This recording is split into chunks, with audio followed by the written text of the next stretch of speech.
Boker Tov. Good morning. Today is Friday, January 6th, Erev Shabbat Parshat Vayechi, and I'm coming to you from my office at the Hebrew Institute, shifting my daily Torah shul presence here, which is a nice thing. I wanted to talk about the challenge that we have sometimes in figuring out when a white lie is acceptable. It's a broad kind of question, but there's one context in which this is discussed, which is of special note, and it emerges from the end of Parshat Vayechi. The brothers, we're told, have all returned from burying Yaakov, and the Torah tells us, "Vayiru achei Yosef ki met avihem." The brothers of Yosef saw that their father had died. Strange statement, but it means they kind of realize the implications and the impact of their father's passing. And as commentaries point out, they look for signs that somehow or another Yosef is not going to be treating them the way that they had hoped he would. Vayamru, when they said, "Lu yistamenu Yosef," perhaps Yosef will harbor hatred towards us. And he will return against us all the evil that we caused him.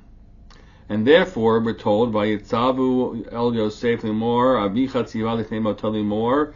They work it out that somebody gives these instructions to Yosef, saying that your father commanded before his death, saying, Kotem Yosef anasana pesha achecha b'chatatam kira agmalucha v'atana asana lefesha v'el he'avicha v'yev Yosef v'deram elav.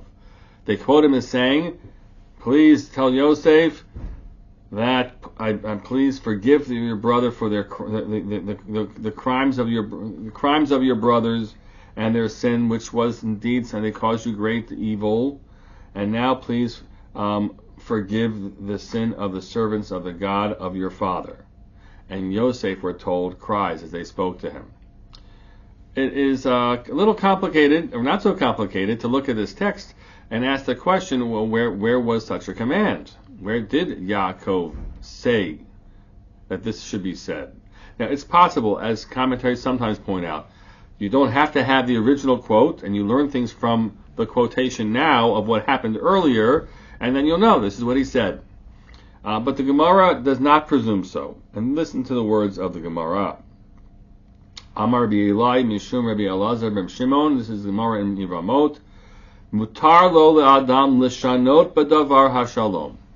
It is permissible for an individual to alter, shift words from the truth for the sake of peace.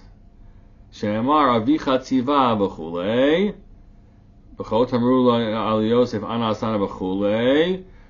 Right? It's this pasuk teaches you that you're allowed to lie for the sake of peace, to try to keep the peace.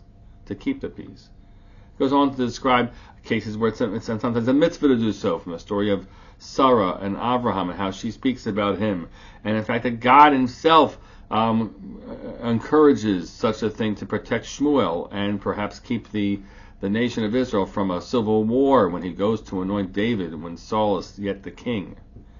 But the collection here is this broad and important teaching.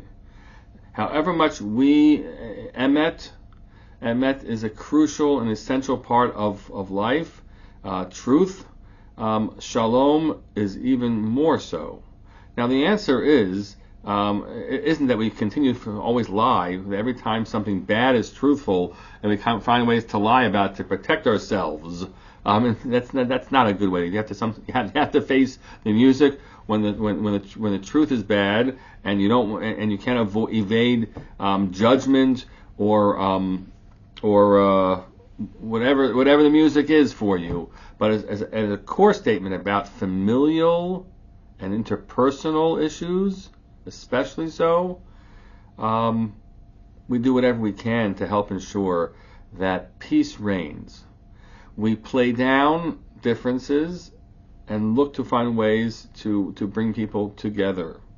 to hold people together. When things are rough, especially, and even when things are good, and certain elements of things that we regret having done or said might come to the fore, we look for ways to soften them, to help ensure that relationships can hold. Maybe someday there'll be a way in which the truth can be discussed and experienced, but more importantly, to the extent that we can properly convey our desire to be b'shalom with somebody else, then we've paved the path for shalom to exist between one another. May we learn this lesson of the importance of shalom and help ensure that it's maintained in all of our bonds that we have.